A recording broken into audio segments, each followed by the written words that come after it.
छत्तीसगढ़ में Mahadev betting app की मदद से गेम खिलाने के नाम पर करोड़ों रुपए का घोटाला सामने आया था। वहीं छत्तीसगढ़ में जब से महादेव ऐप घोटाले का मामला सामने आया, तब से ही ईडी इससे लिंक लोगों पर कार्रवाई कर रही है। एक के बाद एक मामले में कई गिरफ्तारी की गई है। जांच में सामने आया था कि यह नेटवर्क बिटकॉइन में कारोबार करता है और यह ऐप छत्तीसगढ़ के कुछ हिस्सों के अलावा लंदन, कोलकाता और मुंबई सहित कई शहरों में फैला हुआ है। बीच बीच में इस मामले में कई गिरफ्तारी भी हो रही है। वहीं यूपी एसटीएफ का इस मामले में बड़ा एक्शन देखने को मिला है। नमस्कार, आप देख रहे हैं कैपिटल टीवी उत्तर प्रदेश और मैं हूं आपके साथ दिव्या सिंह। इस खास प्रोग्राम पर्दाफाश में आपका स्वागत है। पर्दाफाश में बात होगी यूपी एसटीएफ के तगड़े एक्शन की। महादेव बेटिंग ऐप में हुआ बड़ा खुलासा। यूपी एसटीएफ की लखनऊ में बड़ी कार्रवाई। महादेव बेटिंग ऐप का इंडिया हेड अरेस्ट।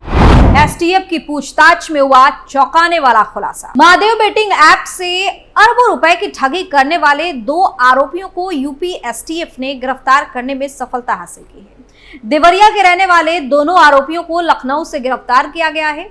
गिरफ्तार दोनों आरोपियों में एक इंडिया हेड अभय सिंह है, वहीं दूसरा संजीव सिंह है। ईडी को सूचना मिली थी कि दोनों आरोपी कई तरह के गेमिंग और वेटिंग ऐप चला रहे थे। आईपीएल के मैचों में भी इन ऐप के जरिए हजारों करोड़ का अवैध तरीके से सट्टा लगवा धोखाधड़ी हो रही थी। जानकारी के मुताबिक 12,000 लोग इसमें काम करने के लिए भारत से दुबई गए हुए हैं। आरोपी अभय सिंह ने बताया कि उसकी बुआ का लड़का अभिषेक सिंह दुबई में रहता है। साल 2021 में अभिषेक ने फोन करके कहा कि अपने क्षेत्र से गरीब अनपढ़ लोगों से कांटेक्ट करो और उनके नाम से सिम खरीदो। इसके बदले में उन्हें महीने के 25,000 रुपए सैलरी और 500 रुपए प्रति सिम मिलेगा और सिम को फिर एक कंपनी से दूसरी कंपनी में पोर्ट करवाना होगा। अभय ने ऐसा ही किया। उसने सिम खरीद कर पोर्ट कराने का काम शुरू कर दिया। एक महीने में 30-35 सिम पोर्ट कराकर पिंटू उर्फ शुभम सोनी निवासी भिलाई, दुर्ग, छत्तीसगढ़, जो अभिषेक के ही साथ दुबई में काम करता है, उसको बेचने लगा। सिम का यूपीसी कोड अभिषेक के साथ काम करने वाला चेतन भेजता था।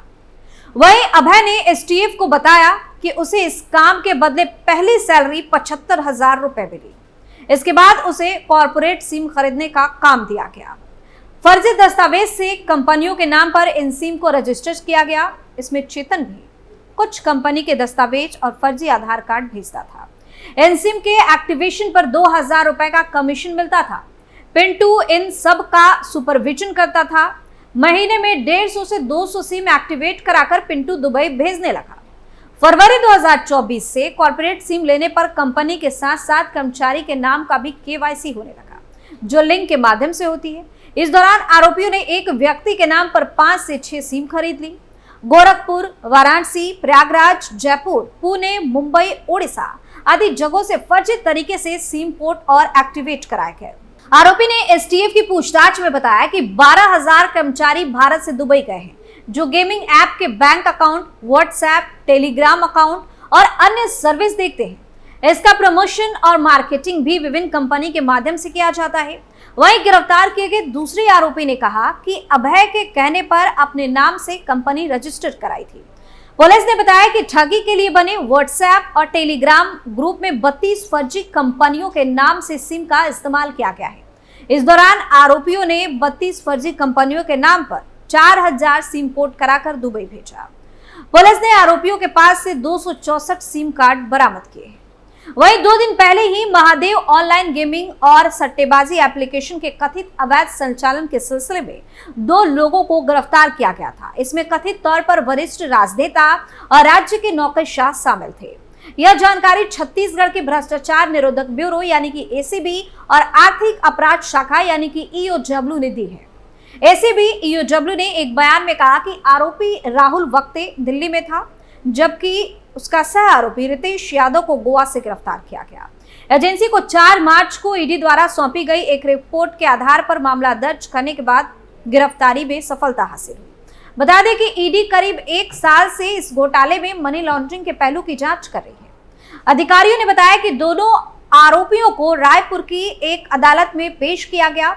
वहां से उन्हें 6 दिनों के लिए एसीबी ईओडब्ल्यू की हिरासत में भेज दिया गया है। महादेव बेटिंग ऐप पिछले 1 साल से चर्चा में बना हुआ है, जिसमें गैर कानूनी सट्टेबाजी के जरिए 5,000 करोड़ रुपए घोटाले की बात कही गई। महादेव बेटिंग ऐप का जब भी जिक्र हुआ तो सौरभ चंद्राकर की बात सबसे ज्यादा हुई। इस ऑनलाइन गेमिंग ऐप के प्रमोटर्स में से एक सौरभ चंद्राकर है, जिसकी उम्र 26 साल बताई गई है।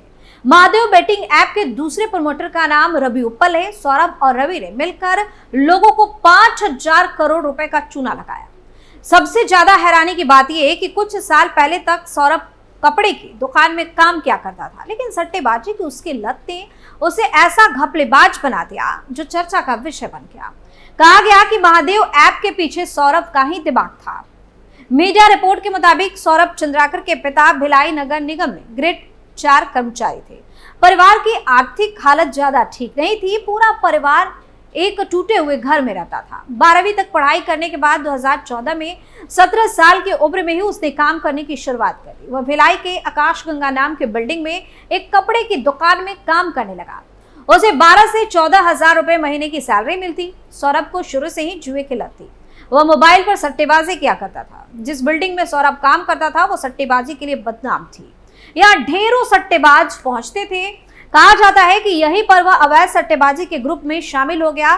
कहा तो यह भी जाता है कि यहीं उसकी मुलाकात रवि उप्पल से हुई। सौरभ की दिलचस्पी क्रिकेट में ज्यादा थी। यही वजह थी कि उसने अपने शुरुआती पैसे इसी खेल में लगाने शुरू कर दिए। 2017 आते आते सौरभ चंद्राकर पुलिस की नजरों में चढ़ चुका था। वहीं सौरभ से मिलने से पहले रवि उप्पल एक गेमिंग ऐप बना चुका था।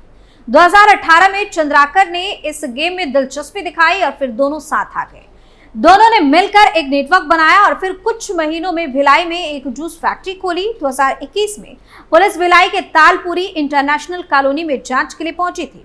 यहां उन्हें पहली बार ऑर्गेनाइज सट्टे की जानकारी मिली, मगर सबूतों का अभाव था ताकि इसे साबित किया जा सके।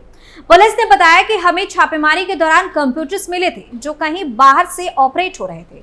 फिर दुर्ग पुलिस ने मार्च 2022 में मोहन नगर नाम इलाके में एक दूसरी जगह रेड मारी। इस दौरान पुलिस को चंद्रकर और उप्पल तो नहीं मिले, मगर उनके हाथ एक अहम जानकारी लगी। इसके जरिए यह साबित हो गया कि यहाँ से ऑनलाइन सट्टेबाजी की जा रही है। ये सट्टेबाजी सिर्फ क्रिकेट में ही नहीं हो रही, बल्कि इसमें कुछ बड़ी चीजें भी चल रही हैं। अक्टूबर 2022 में ईडी को इसकी जानकारी दी गई। इसके बाद जांच में पता चला कि महादेव बेटिंग ऐप नाम के एक ऑनलाइन प्लेटफॉर्म के जरिए सट्टेबाजी की जा रही है। इस ऐप पर न सिर्फ 3 पत्ती और पोकर जैसे लाइव गेम्स खेले जा रहे थे, बल्कि क्रिकेट और चुनावी नतीजों पर दांव भी लगाए जा रहे थे। ईडी ने जांच में पाया कि चंद्राकर और उप्पल दोनों इस ऐप के प्रमोटर्स हैं। दोनों दुबई में छिपे हुए हैं और वहां से ऐप को ऑपरेट करने का काम कर रहे थे।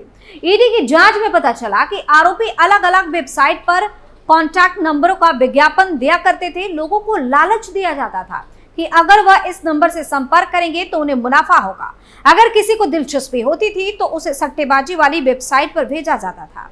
यूजर के पास ऑप्शन होता था कि वह किस खेल पर दांव लगाना चाहता है। शुरुआती रकम 500 रुपए की होती थी। शुरू में तो यूजर जीत जाता था, मगर जैसे ही रकम बड़ी होती वो हार जाता। इस ऐप को इस तरह से डिजाइन किया गया था कि खेल पर पूरा कंट्रोल जो है बनाने वाली यानी कि चंद्राकर की कंपनी के पास होता था। यही वजह थी कि खेल शुरू होने से पहले ही हार तय होती थी। ईडी ने साल 2023 के अगस्त में छत्तीसगढ़ में छापेमारी की और मनी लॉन्ड्रिंग मामले में 4 लोगों को पकड़ लिया। इसमें सुनील दमानी, अनिल दमानी, सतीश चंद्राकर और एएसआई चंद्रभूषण वर्मा शामिल थे। इन लोगों ने इस बेटिंग ऐप को भारत में फैलाने का काम किया था। तो इस तरह से एक के बाद एक इस मामले में लगातार एक्शन जारी है। वहीं यूपी एसटीएफ ने लखनऊ से महादेव गेमिंग से ठगी करने वाले 2 शातिर बदमाशों को गिरफ्तार किया है, जिसके बाद इससे जुड़े लोगों की नींद अब हराम हो गई है।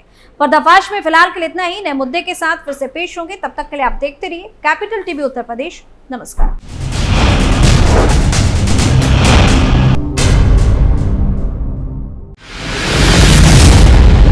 मैं राजनीति करता नहीं, पर राजनीति को बहुत गहरे तक समझता हूं। मैं लोगों के बीच रहता हूं, लोगों के मन को अच्छे से जानता हूं।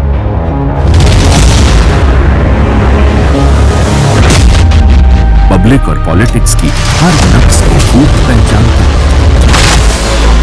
संघर्ष की सियासत से सत्ता के सिंहासन तक मैं हर खबर से खरा सच निकालता हूं। न कोई दौड़ न कोई रेस,